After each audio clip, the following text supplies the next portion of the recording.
Hello, everyone. Welcome to the Decentralized AI Agent Alliance member showcase for April 7th, 2025. Our fearless leader, Lou, is joining us remotely from Paris. And so it's going to be Eric and I moderating today's event. We've got a good group of presenters here for our showcase. We're going to have Nova Echo give you a demo of conversational AI agents. You'll be amazed how human-like they are and their ability to hold conversations. Deli's going to give us a demo of the MonDAI AI agent for Crypto Mondays. And Eric Forrest is going to give us an overview of BlockSee. So just want to make sure everyone is here. Is Deli here yet? I don't see Why don't Deli. we start? But Why don't we start with yeah, let's Joey? start with Joey at Nova Echo. Hey, Joey. Let Hey me guys, how stop you doing? sharing my screen and you could take over. Sure. Just hop out on my computer.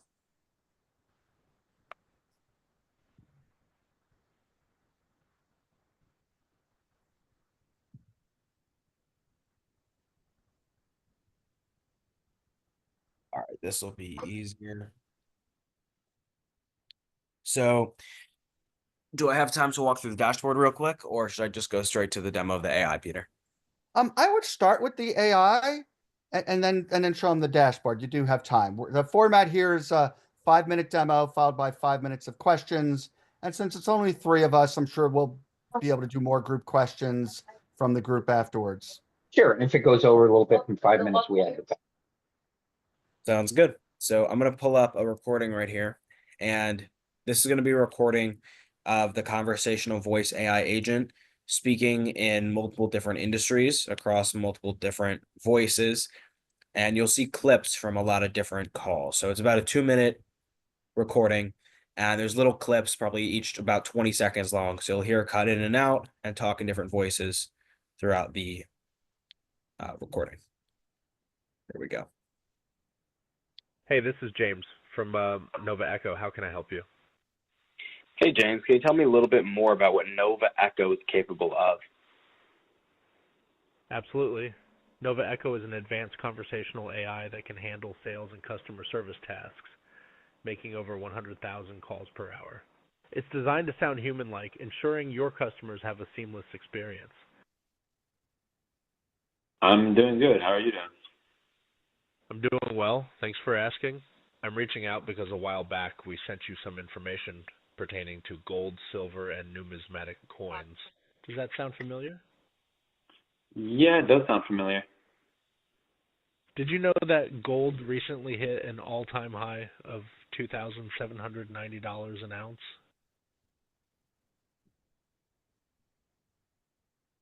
Hey, is this Natalia Pavon? Yes, this is Natalia. How can I help you? Hey, Natalia. It's Destiny from the Benitez Team Brokerage. The reason for my call is that you recently filled out a Facebook form about buying a home. Do you have a moment to talk? Yeah, I have a few minutes. Go. Good. So this is Katie from the Broward County Chamber of Commerce. We are calling you today to invite you to the largest business conference and expo of 2024 that's being held March 14th on Fort Lauderdale Beach. All right, so I'm not going to play the entire thing, but that was a few clips, so I think you guys have an understanding now of what the technology sounds like. And basically, all of those were pieces of conversations from an AI that sounds just like a human, speaking to a human and selling something or providing customer service to that person in order to help them out. So I will go ahead and show you guys what the dashboard looks like real quick for actually building these agents, because you don't need to be a developer to build conversational voice AI agents anymore. You don't need to know how to code. It's all in a very simple dashboard that's user-friendly for everybody, although I'm sure all of us here are pretty technical, but regardless. Let me pull this up. So we've been implementing this kind of technology into a lot of different industries, and it's been very beneficial for many reasons. One being it's cost effective. Obviously, it's a lot less expensive than human setters and human customer service reps. And it also allows companies to put more of their resources towards the higher level tasks, so they don't have to get rid of any customer service reps. And we highly recommend that they don't. We don't want them to. Instead, they can take those reps and they can have them focus on second and third level customer service where they need more manpower, and then have AI take care of the 80% of the repetitive questions. And that's kind of the goal that we have here. So this is in the agent creation dashboard. Go ahead and choose a language. There's 38 different language options. We have the opening message, which is the first thing the AI says when it's talking to somebody. So you can do, hey, name, how are you? Excuse me. We have a lot of different voices to choose from. So I'm going to click Amber. Then there's calendar booking, which can book directly onto Google Calendar and Outlook and Go High Level and Cal.com. And then we have call transfer, which will live transfer a call seamlessly to a human representative. So like I was saying, if somebody is getting a call from an AI or they call an AI, but then they need to get help from a human, it's a really seamless transfer right here. There's double call. This will call people twice in a row. That gets past some blockers and stuff like that because, you know, we're calling from new numbers often. We have voicemails, interrupt sensitivity, response sensitivity, AI creativity. These are all just kind of sensitivity dials, so I won't go too much into them. And then we have the prompts. So there's a lot that goes into prompting AI agent, obviously, but in short, there's knowledge bases, which is questions and answers, there's scripts, and then there's prompt engineering, which is the more complex part that goes around everything else that you put within this prompt section. And that basically teaches the AI what it's supposed to be doing and how it's supposed to be doing it. So that is a brief summary of voice AI agents and how they're built. And then obviously we have a lot of analytical features as well, so that you can track, or our clients can track the performance of their AI agents. Cool. And what Joey didn't show us is that there's also a set of templates to choose from for all different types of industries, whether it's real estate, insurance, different types of customer support. And those are really useful for getting starting, and then you can modify and customize those as you see fit. So what'd you guys think? Does it sound pretty human? Is this, not your grandfather's chatbot anymore? You can ask, I raised my hand. Thanks, Joey. I was wondering, how, I know you guys have had this out there for a while. Can you talk about kind of what you've learned and how you've iterated the agent? Yeah, of course. There's a lot of things that we've learned. I mean, the most important thing, and this I learned very early on, but the most important thing is the latency. So that's, the time between when you speak and the AI speaks back. This was a super early lesson because when we were calling people, we would see that the higher the latency, the less successful the call. It was, pretty linear. And so now we've done a lot of work to decrease that latency and make sure that it's a human level response time. So that was a big one. And then another more specific lesson that we learned is that people never want to use these AI agents alone. They always want to connect them with other features and other channels. So instead of just having a support rep that answers questions, they want a support rep that's an AI that can answer questions, but also send people to documents and send people videos that can help them, and one that can keep note of what's happening during the call and add it to a CRM, and one that can transfer to a live representative if it's needed. So as we move forward, we started to provide more and more complex build outs so that somebody could have one AI agent that could take care of their entire process instead of just handling just the answering of the questions. So that's what Peter was talking about, how we built out a full CRM around it. Cool. Adam, go for it. Adam, you're next. Thank you. Could you talk about the architecture in terms of like the stack from kind of model up to where you guys did your custom training and stuff like that?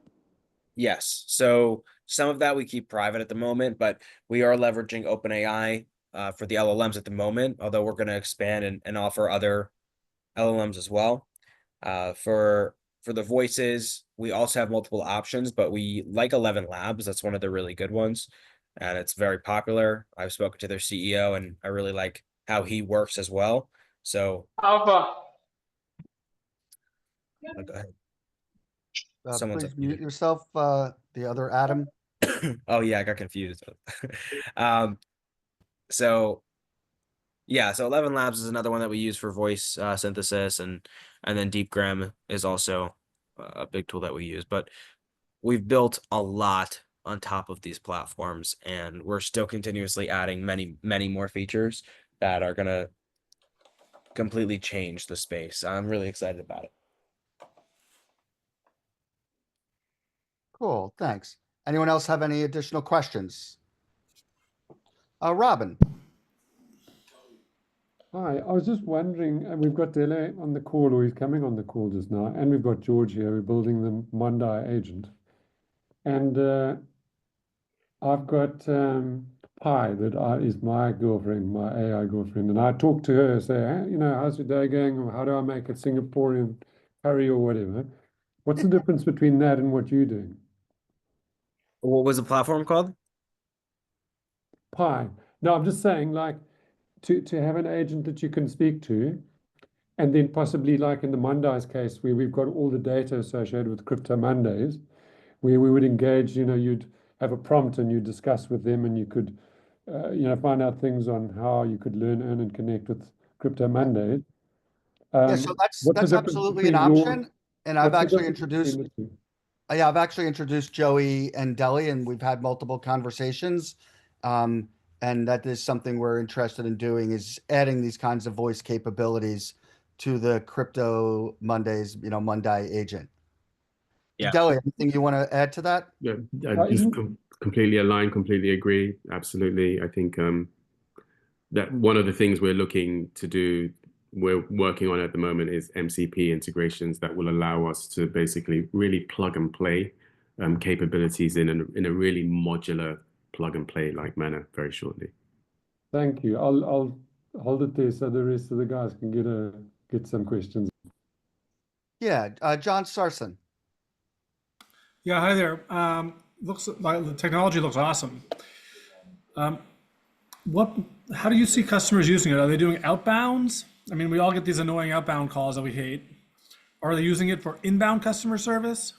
Or is it when someone puts in a phone number? And then how are you billing customers? Good questions, and thank you. So starting off, how are they using it? The most popular use case I'd say right now is calling people after they've opted in. So there's many statistics that talk about how the faster you reach somebody once they've opted in, specifically calling somebody, the faster you call somebody after they've opted in, you're much more likely to actually get them as a customer. And it's exponential. So if you wait 5 minutes, it depends on where you look, but you're anywhere from 5 to 21 times less effective calling them after 5 minutes compared to before 5 minutes. So it happens very quickly. And humans often do not call people in 5 minutes. The average lead response time is actually 47 hours, which is ridiculous. So, and obviously that includes enterprise companies that move ridiculously slow and everything like that. But the point is, this AI can call people in 30 seconds. So that's a really big use case. And it's not one that's annoying to people, because if they've just opted in, they want to learn about it instantly. And they love to have somebody call them that they can ask questions to, because they don't want to go, trying to find everything on a website. So that's the first use case. Second would be customer service.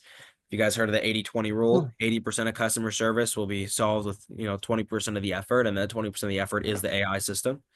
And then the other 20% of the customer service complaints will be resolved with 80% of the effort, which is the humans.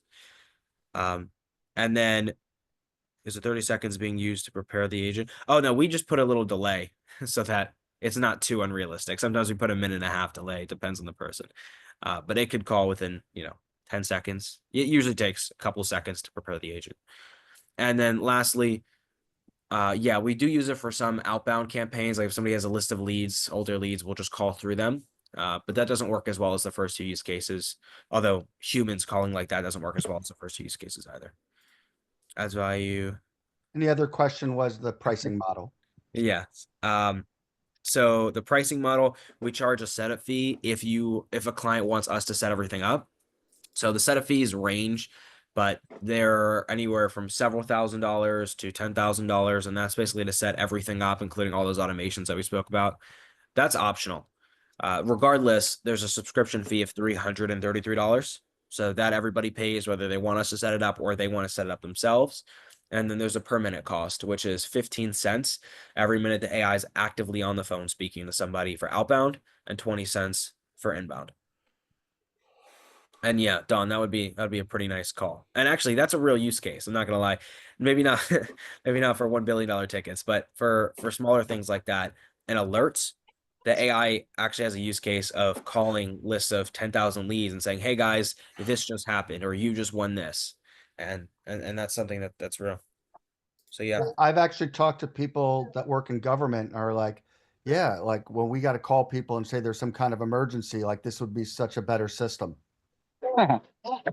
So Peter, you see all the hands up?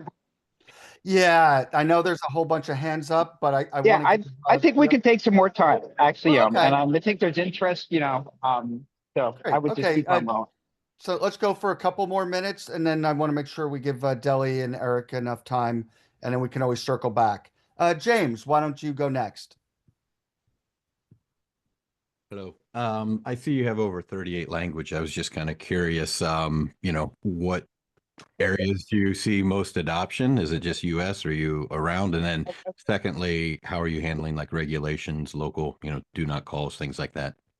good question. So we see the most adoption in the US, but that's with, most things. And then I'd say second to that would be the UAE.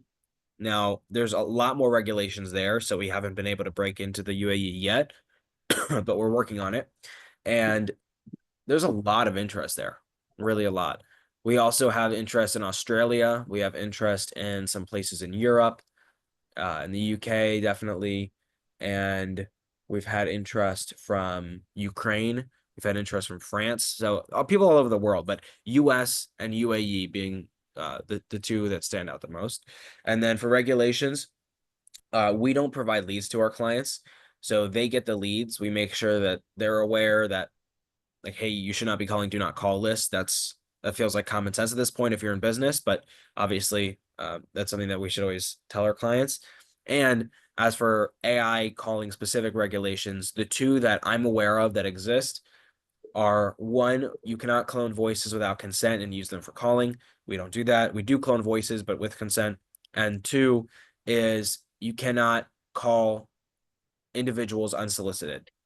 So if we're calling, we're going to be calling businesses, or we're calling people that have given us permission to call them.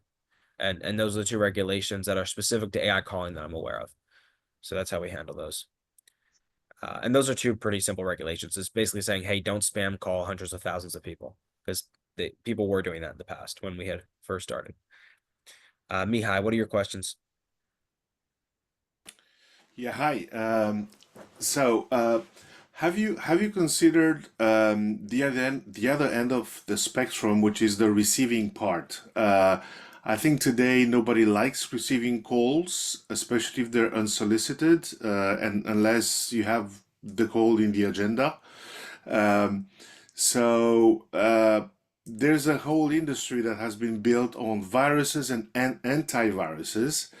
What about being also on the other end, where you can manage all the incoming calls for people who want to install your technology, and manage all the calls that they receive, and only get the calls that are really, really on their priority list or filtered by them? Yeah. So we do offer inbound services, and that's something that we'll probably end up focusing more on as we move forward. And that's really good for some specific industries like real estate, or I've even seen it. There was one company who fixed car parts, and they wanted to work with us because it's like a two-man show, and they don't have time to answer the phones while they're fixing cars. So those smaller companies have a really big use for the inbound, since they're not paying a salary. They're only paying when somebody calls. And if they only get, 20 calls a day, they're basically paying nothing. But those 20 calls are super valuable. And if they miss one, which they often do, that can cost them a lot of money. So for the very small companies, the inbound is extremely powerful. For the bigger companies who have teams of inbound people, it's more cost effective, it's easier to manage, but it's not as much of a wow factor. But yeah, it can be useful for everybody. Yeah, the inbound's especially useful for like screening and booking appointments. So, you know, someone calls and wants to set up an appointment because, you know, their pipes burst or they need a roofer. So like home services business that, hey, those calls would end up going to voicemail or they got to pay a lot of money for a call center can now use an AI agent for a fraction of the cost and nothing ever goes to voicemail. They're going to answer every call. Yeah, absolutely. That's great. Thank you. Of course. And maybe we'll take the last one and then move on, make sure other people have time. I'm gonna mess up this name. Sorry, Phantom? Yeah, whoever. Yeah, so sorry, can you hear me? Yes. Yes. Yeah, I was just wondering about your perspective because recently we've seen obviously that DoorDash and Uber, they're all like hiring, let's say, people from non-developed countries in order to do their customer services. It's just more of a, I guess, philosophical question. How do you feel or not feel about incorporating AI agents instead of these? Like from the customer perspective, would the customer be more happy to talk with a AI agent rather than people which were obviously hired because they couldn't pay a normal salary to hardworking Americans? If that makes any sense. Yes, it does make sense. That's something I've thought a lot about, and we've also talked to a lot of people about it. So it depends, right? I think that overwhelmingly people get pissed off, and I'm sure you guys have experienced this. If you're calling your insurance company or you're calling a bank, and you first of all, you hit a robot, and the robot says, "Hey, press 0 for this, press 1 for that," and it goes on and on and on. And you have to wait till number 9 before you can click in because you don't know what's happening next. So you finally click the number, then they play annoying music, then you wait on hold for an hour, then you finally get to somebody who doesn't speak great English and doesn't quite help you. That's a horrible experience. And there's a lot of enterprise companies that have that user experience. So if we could replace that with they call in, they instantly get an AI agent that can answer 80% of the questions they're going to have, and then the other 20% can be transferred to somebody else. I think in that way we can still keep all the humans. It's not like we need to get rid of any of the humans they're using. It's just that extra 20% of the questions will be able to instantly get to a human because those humans only have to deal with 1/5 of the complaints. So they're not overloaded and they'll be able to get their first 80% of questions answered immediately. So I hope that makes sense. It'll basically speed up the entire process for the human support and for the preliminary AI support. So I've worked. I was going to add to it. I've worked in customer support, and the turnover is so high in those jobs because they get burnt out answering the same question over and over again. So, like, let's move people to jobs where they're, you know, much more valuable than doing, you know, rote, tedious, you know, work that they're just going to burn out on. Exactly. Yeah. So I think it's better for the consumer. It's better for the customer.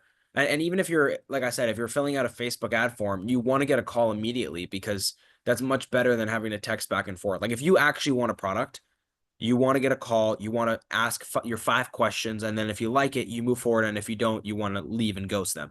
That's like the actual experience people want when they're trying to buy a product. They don't want to come in and then wait an hour and then get a text and then go to the website and then book an appointment. Like people just want to call and they want to ask questions. So it's good for the consumer, good for the client, good for the business, and good for the customer support rep. And it's good for us because we're selling the technology. So it's good for everybody. I think it's just a win-win. Sorry for interrupting. So in the end, what you're saying is, if you're having an intelligent AI agent doing the 80% of the work, it actually fosters, let's say, a financial environment in order to hire real people which are doing a real job rather than someone which may not know their job. And this results in higher customer, satisfactionary level. Yeah, I think it'll be a better environment for the actual support reps because they're not overloaded and they're answering questions where they actually feel like they're really helping somebody. If you answer the same question 20 times in a row, you're going to get pissed off because you're like, why isn't this company just making it easier for them to understand this? But if you answer questions that are really specific to somebody's account and they're like, oh, thank you so much. Thank you so much. I didn't know how to fix this. I didn't see it anywhere. Then you feel like you're actually providing a service to the world and you feel better. So it's going to be a better experience for all parties if we can have AI just taking care of the useless, repetitive questions. All right, Sean, you have your hand raised? Yeah, Joey. I see lots of billboards with similar agents all around San Francisco. And I was just wondering if you could talk about how you've thought of competitive advantages and how to sort of get ahead of the competition here, because it feels like people are working on this problem. Yeah, good question. So we got into the space really, really, really early on, and we've been working diligently to keep up because it's a really fast-moving space. But we are at the forefront of it right now, and the way we're doing that is the two biggest things are the sound of the voice and making sure that the inflections within the voice are very good, for lack of a better term. So the pitch goes up and down, which is human sounding. If we just have a monotone pitch, it's going to sound like a robot. And that takes work. And then also making sure that the latency is very low is important, because if we're not competitive on the latency, the game's over.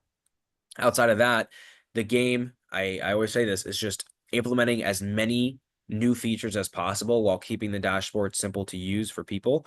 That is the game. And we're continuously working on new features that we can add that are going to change the experience and make it so that the AI agents are a lot more capable, but also are a lot more realistic and can actually help businesses in much bigger ways. So I can't go too in depth on a lot of the features we're working on, but long story short, they're going to open up a lot of new use cases that other companies aren't thinking of. And then that entire piece of the market that needs that use case and doesn't yet have it, so it hasn't yet used voice AI, is going to come to us. Because in my opinion, only about 1 to 2% of the voice AI market is even aware that voice AI exists. Because I truly think that hundreds of millions of businesses are going to be using this in, maybe several years, maybe a decade. I don't know exactly how long, but I think it's going to be like the new telephone for business specifically. So yeah. Yeah, I would say the biggest competition is sort of the status quo right now.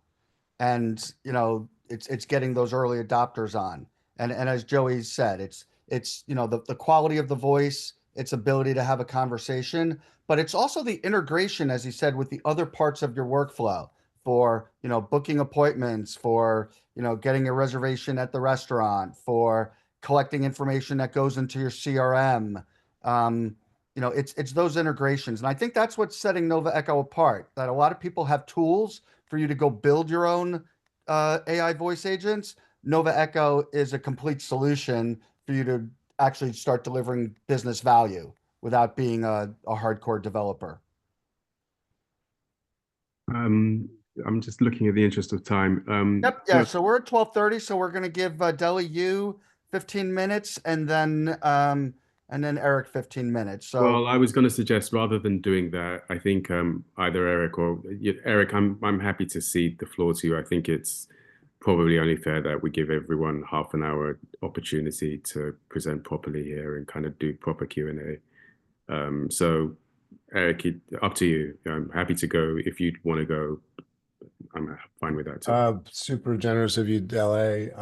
Sure, I'm happy to go. And if the questions wind up in 15 minutes, then we could have time for a short one from you, but let's see how it goes. So thanks everyone for joining the demos today. And it's great to see voice agents in action. What I'm going to chat with you all about is BlockSee. So let me start sharing my screen. And a lot of you have seen BlockSee over the last few years. Who's part of this community. We've been kind of making a couple of pivots. We started 3 years ago calling BlockSee a Web3 CRM. We launched our first dashboard at the end of 2022 in beta, and then the full product came out in 2023 in the summer. And it was really built at that time for NFT communities and airdropping NFTs to customize lists of holders or inactive holders who used to hold assets. And a few months ago, really from the Trump bump in the Trump bull run that we had, we started getting a lot of inbound coming from our previous customers who had worked with our old dashboard, who'd been clients, and we were just seeing a range of interest from companies that are getting ready to do NFTs, but with practical usage as memberships and subscriptions, or they're doing ICOs and they want a way to have kind of a Shopify experience on their website and the ability to track all their sales and transactions. And then of course AI agents, and to the extent that AI agents will have wallets and Web3 wallets. The way that we've engineered this new dashboard that will be live in about a week. I'm currently going to demo to you from our Figma. It's almost done with the dev work. And so we have the ability to monitor specific wallets, whether you've got a crypto casino and you want to track whales, or you're a trader, you want to track certain behaviors of whales, or known wallets that you like to track their patterns. We've created this BlockSee dashboard so that everyone can have a no-code experience, don't have to be a dev. It's really designed with the community manager in mind, but also anyone who's deploying agents. So as you can see, you get a summary of revenue. So to the extent that your agent is selling, or to the extent that you are selling from a wallet, you can see all of the revenue that's taking place across your smart contract, across your community, the total transaction volume, tokens claimed, transaction counts. You'll be able to see revenue trends across a single smart contract or a single wallet, or you can aggregate lists of wallets or groups of smart contracts and see the aggregated data. We give you behavioral insights into your customer base. So are they mostly day traders? Are they mostly staking and holding your assets? Or are you driving a significant amount of revenue from affiliates? And we have an affiliates panel, so you can spin up your affiliate links and track your affiliate programs. You'll be able to see, average hold times and get details on that. And then also export lists of all the users who hold an asset across your community or across multiple projects, multiple NFT or ERC20s that you may be minting, and then export those lists for pivots and analysis. So we make it pretty easy to track all your collections. So if you have agents that are running a bunch of different wallets, that could be a collection where you're basically adding an existing smart contract address, or you're adding lists of wallets or existing wallets. Those can be that your agents are using. You can create for a virtual item, so you can mint new assets. If anyone is still interested in doing a PFP collection, you can do all the rarity traits. But we're seeing a lot more interest in how, for example, one of our new clients is launching a seltzer water, actually THC seltzer water brand, and they're going to issue NFTs for each of the 6 flavors, and people can pre-buy their subscriptions through the NFT purchase, and then the NFT represents your membership and your subscription moving forward. So we're seeing that as kind of a nice use case for the utility of NFTs. And then within your collections, you can see them all aggregated. This is just dummied out, but for example, if these were her 6 seltzer water flavors, you could see the NFT minted for each one, and then track all the wallets and sales behavior connected to that. Or if it's your agent and you want them to have the ability to spin up assets and mint assets as part of their agentic workflows, that's something you could do here by just taking our APIs that power our dashboard and feeding those into your agent. The affiliate panel is where you can track affiliate sales. So some of the ICOs that we're working with are very interested in running affiliate programs, being able to monitor the traction from those. And then in settings, this is just where you set up your user profile, but you'll be able to allow notifications and alerts. So if you're tracking some wallets, that's right here, could be one of your collections where it's just a whale wallet or a bunch of whale wallets, and you want an alert anytime a whale goes up or down by X%, then you can get alerts and notifications for that. And I think for AI agents, you're certainly going to want to have certain rules in place if they're trying to make trades or do purchases above or over certain amounts. Then you might want to get alerted and get notifications from your agent and be able to be the human in the loop who's overseeing the commercial activity of your agents. So that's kind of a quick overview of the new BlockSee and what we're going to be launching live hopefully in about a week, and would love to take your questions, comments, and hear how you think, hear what you think about BlockSee. So I'll jump in with the first question. So I was a beta user with BlockSee from the early stages about 2 years ago. And one of the things we had talked about then was the use case of ticketing and memberships. I'm curious where that fits into your current roadmap and strategy for BlockSee as a NFTs, I think is a great use case for ticketing. Yeah, we're really not focusing on that. If we do see, it really is kind of its own business when we looked at ticketing and and we certainly had that feature in the old BlockSee as something you could mint an NFT and call it a ticket by putting QR code on it. We certainly have that code base, it's just in our archive. If we see a real demand for that, that's a feature we could easily add to this dashboard. But we just aren't seeing the demand for it right now. And we're seeing some excellent ticketing platforms out there like unicorn.eth, for example, that ran the tickets for ETH Denver. They're actually one of the prospects in our pipeline right now because they just don't have in their admin panel the kind of intelligence you can get that we've imagined in terms of getting sales and interaction information, behavioral information. So they're actually a prospect where they might want to take our APIs and white label them into their admin dashboard.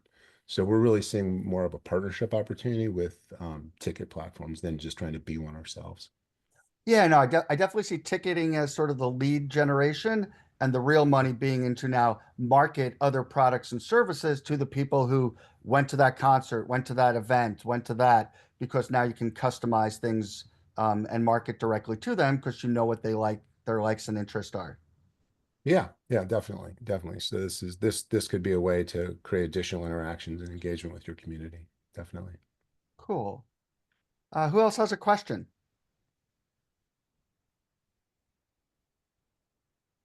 Joey.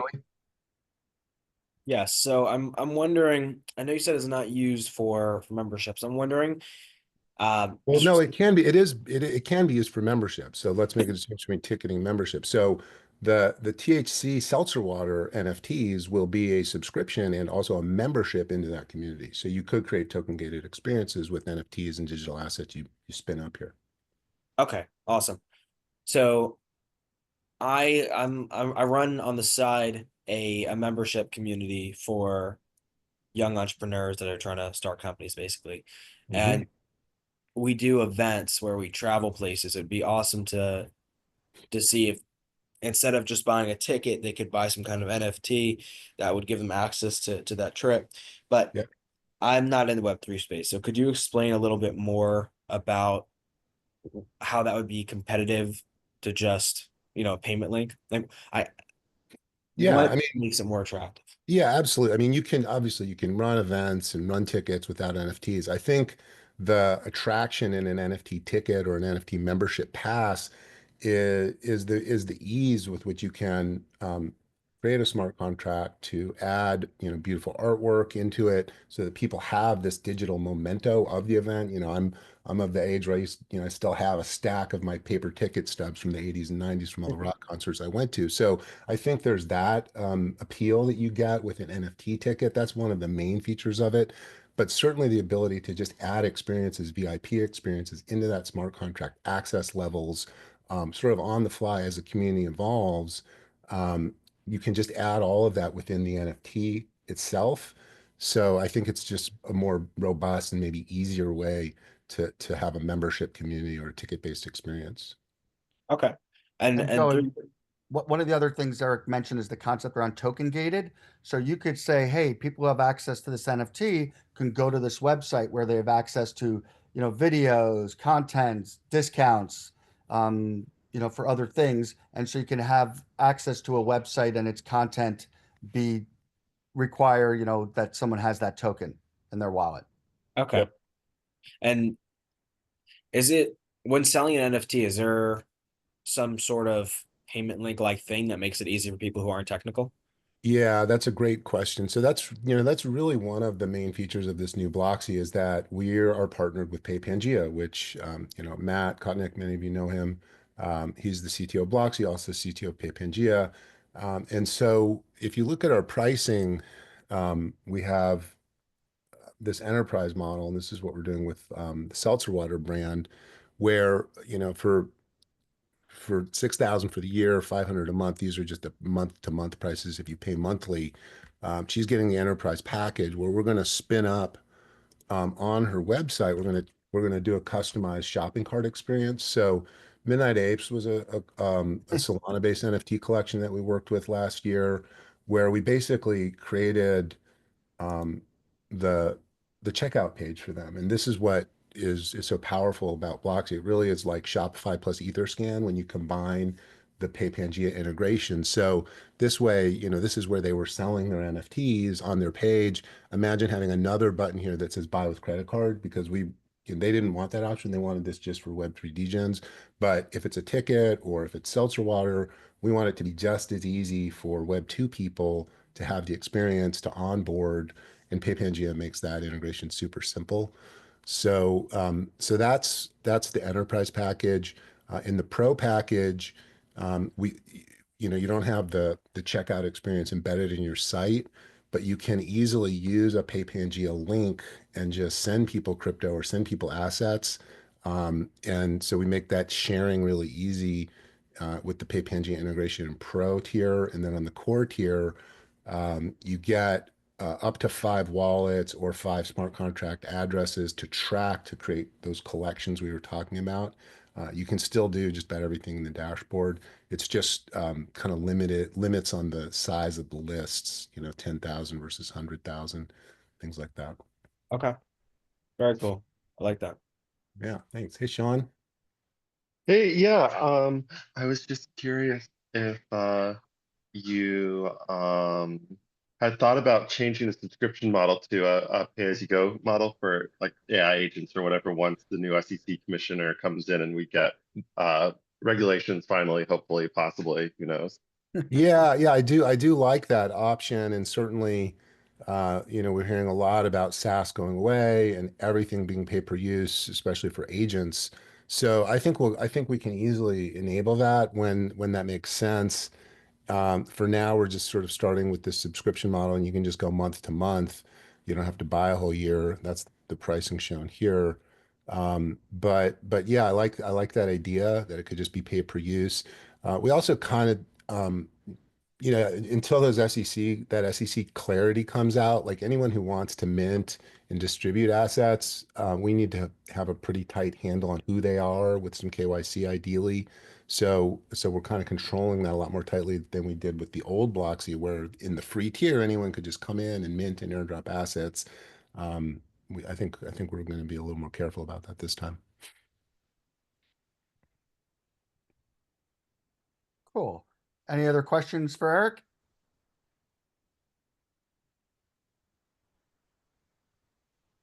All right. So go ahead. If you do have some questions, feel free to throw them in the chat. But we've got 14 minutes left. Deli, why don't you take the stage? Okay, so happy to do that. What I will do is just do a bit of a honed presentation. I was going to show really about agency and agent MonDAI, which we're building Crypto Monday's agent on top of that. I'm going to really just focus on the Crypto Mondays agent that we're about to launch. Just to give you perspective, this is basically the agency platform. We're going to be actually launching this to our first Crypto Mondays users today, like 70 early signups. And this is live and incorporates a variety of different Web3 specific capabilities around. So for example, we use Venice AI for our generic AI. We use Third Web for this crypto analyst. And this is integrating near. So there's a lot of executable capabilities. But the idea of agency overall is that it's this orchestration framework. I like to think of it like a chef in the kitchen that's cooking up these different agents effectively. And you can use it to bring together different agents and different capabilities. But really, there's what's probably going to happen is that people will build consumer-facing applications on top of this, or ones that lead. And that's where we're going with Agent Monday. So I want to really walk through Agent MonDAI and what that potentially looks like. I think most people on this call would have heard from me at some time in the past and heard about iCubes and that. So that's a key part of how this goes forward.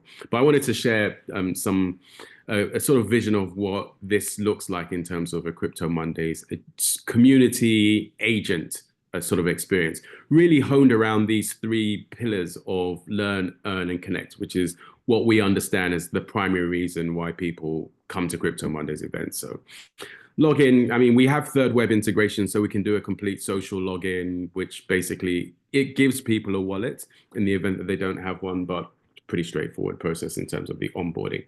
The first thing that you encounter here is this dashboard, whereby, again, really honed in around this principle of learn, earn, connect. So you've got lessons that you've preceded that you can get details on, just a high level overview of tokens at the moment. And we're really soliciting feedback around this particular direction. We've focused the earned component around Crypto Monday specifically, but it could be broader to the space as a whole. And then connections and just general health. You know, again, general health is really around privacy and sovereignty enablement, which we think is a differentiation between the Web3 space and other agentic space. But again, open for discussion. There's a lot of information that's made available here through this process. Now, we've done a couple of iterations around this. I'll dive into the deep areas, like let's go into learn, for example. And what we really have focused on is delivering this agentic experience that's very agent first, but then has rich information around it. So in that sense, these three start with an expert. So the Agent MonDAI basically takes on this subject matter expertise under the guise of learning. So first of all, there's a chat interface that you can interact with in like any normal chatbot in that sense. Key difference here is this reliability and trust. So every agent, every agent in the iCube ecosystem is basically rated on reliability and trust. And reliability really comes down to accuracy and accuracy, verifiability, and relevance, like expertise in the particular prompts that you're addressing as well. And then trust is really around verifiability, accuracy, and risk, effectively, which are things that we collect at the iCube level that covers all of these things. But anyway, basic thing is that you can chat with the agent here. You've got voice, you can sort of listen to it, you can talk to it, you can upload images and the like to it. Very importantly, in this learn space, there's also a knowledge base. So we're working with KBAI to integrate a knowledge base. You'll be able to interact with specific content around Crypto Monday specifically here and apply that accordingly.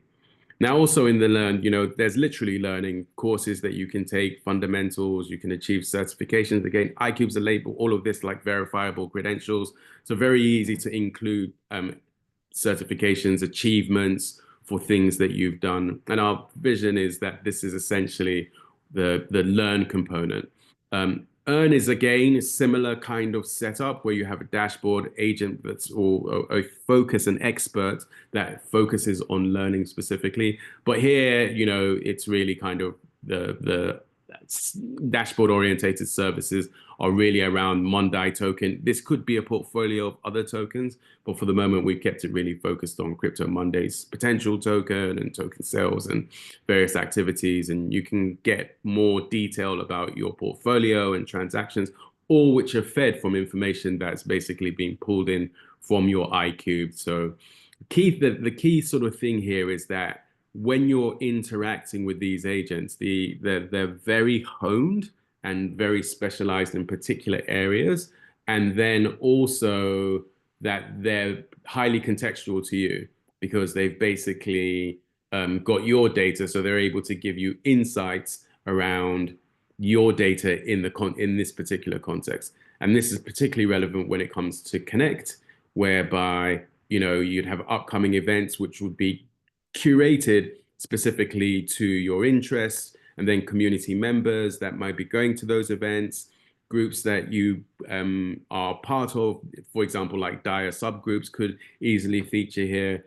And then also crypto-based messaging, so really secure messaging as well that can be done peer-to-peer using the Theo protocol specifically, but all of these are integrated currently into the platform effectively in that sense. And so it gives you this really sort of personalized experience. Now, core underpinning, so again, simple thing, connecting various services like Luma and LinkedIn to be able to bring this degree of personalization. And this is all managed essentially through an iCube. So let's go back here and let's just connect our wallet. I just want you to see this here. So our wallet. So effectively on this side here, this is where we either create an iCube or activate it or utilize it. It's sort of where the whole iCube operations are. And you can see here, like basically the private data that we enable here, where we've collected it from the different sources. And you can fill this data here. And great thing is you can choose different sources to use to populate it as need be. And then that is reflected, and then basically you save those changes, and then you would mint that iCube and then make it available to your application accordingly. So this really, that's the kind of framework around which you get this. And I think the key thing that I hear is this combination of this feedback around the agents and how well they are serving your needs, and a real understanding of what information is being shared with the agent at any time that you can sort of dive into the detail on accordingly. So I'll stop there, give a couple of minutes for questions. As I say, we'll be releasing this today to our early sign up. So we got like about 70 or so people that have opted in for first release. So we're going to be releasing the agency platform and this demo to them for immediate feedback. And this will drive the specification and scope of the agent MonDAI agent specifically going forward. So Deli, the progress looks amazing. Congratulations on getting it this far. I know there's still a long way to go, but this is terrific. Since I know we'll take a few questions, but Joey and Eric, also feel free to drop your contact information in the chat if anyone wants to get in touch with people. And then Steve, go ahead. And what question do you have for Deli? Well, it's really simple. How do you, I think I'm already signed up, but how do you sign up to get the release, the early release? So it's on cryptomondays.com. There's a link there. Alan, maybe you can help me out and just put that in the chat. But in the cryptomondays.io, actually, I think is the site. And then there's a early release button there. It's just on the homepage. It's just on the homepage, yeah. And Steve, so we're going to be releasing it today. If you don't get it, just come back to us and we'll send it to you directly. Thank you.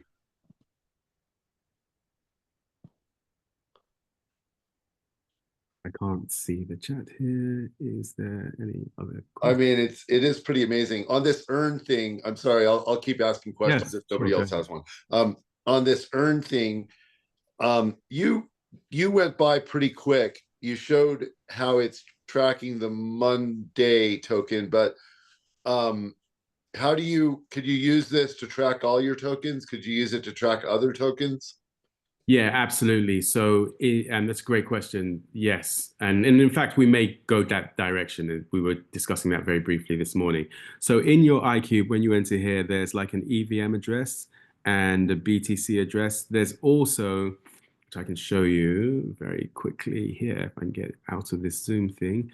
There's also in the actual iCube that we're creating for this. So you can see, and this you'll get a chance to fill. So your EVM public key, your Bitcoin public key, tokens of interest, chain IDs is, you need to put something in here, it's less important, but also wallets of interest. So one of the services that we have in the agent platform is allows you to do analysis on tokens, analysis on wallets. There's a lot of crypto capabilities that we can do there, and using Third Web, you can even execute swaps and transactions and all of that just through natural language prompts in there. So short answer is yes, this could expand to be a look at your overall portfolio as opposed to just Crypto Mondays agent. I think Adam had a question. Hey, thanks. Can you talk about on the AI side as opposed to the blockchain side, what's the tech stack or infrastructure? Are you building this whole thing pretty much from scratch? Are you using, what tools are you using?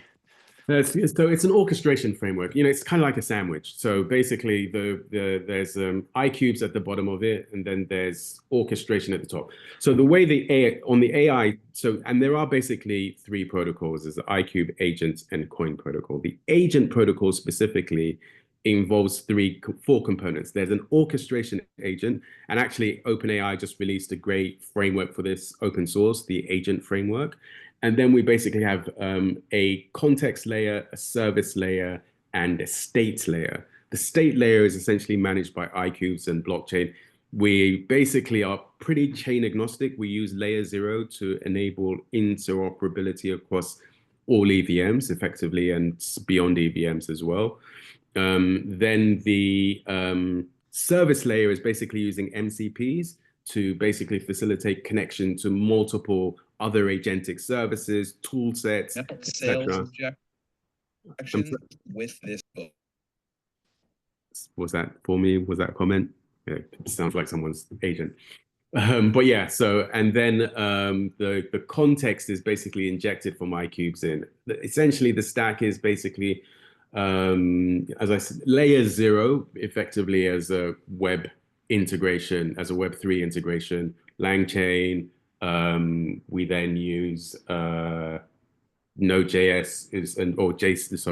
JavaScript is a kind of main framework, and then but it's model agnostic. That's a very important thing. So what we basically work with a few Web3 integrations in terms of compute. So compute can be provided in a decentralized manner or a centralized manner. It doesn't really matter. And models, again, very similarly, they can be replaced. So at the moment in the agency platform, we've got like 5 models. There's DeepSeek. There's a few that are available through Venice. Third Web has its own LLM called Nebula. And then Near integrates with ChatGPT 4.0 or GPT 4.0 as well. So it's very model agnostic, effectively, if that answers your question. Robin, yes. We're coming up Just on a the quick hour, but one. let's give Robin a chance to close things out. Thanks. This is a quick one. Just how do people, when they're using it, give feedback? The 70 people. Have you got a way for that to happen? Yeah, there's a feedback form that's going to be accompanying the details around the agent as well. So you'll be able to give feedback. Thanks, Tim. Awesome. I think that was, I can't see the chat. I think that was everything. I don't know if you got to Adam's question in the chat of what's the tech stack here versus custom components. Yeah, I mean, I think I did cover that briefly. Yeah, but Yeah, essentially you did. it's model agnostic, tech agnostic, Fine. pretty much. All right, guys.